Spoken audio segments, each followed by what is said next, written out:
Welcome to our channel. If you want to prevent medical identity theft, follow these step-by-step instructions to safeguard your healthcare information. Step 1. Guard your insurance cards and member ID numbers like you would credit cards. Never share this information, except with legitimate healthcare providers and insurers. Step 2.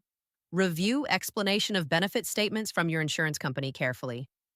Look for unfamiliar providers, procedures you didn't receive, or dates when you weren't treated. Step 3. Check your medical records annually for accuracy. Request copies from your doctors and verify that diagnoses, treatments, and medications listed are actually yours.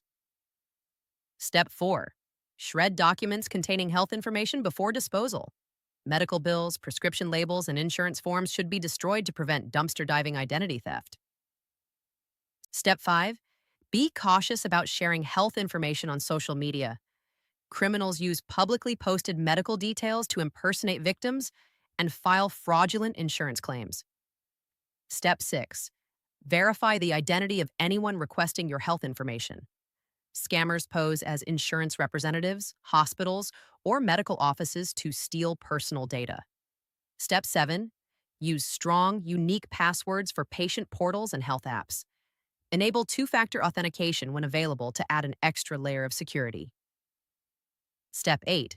Report suspected medical identity theft immediately to your insurance company, healthcare providers, and the Federal Trade Commission. Quick action minimizes damage and helps catch perpetrators. Don't forget to like this video and subscribe to our channel.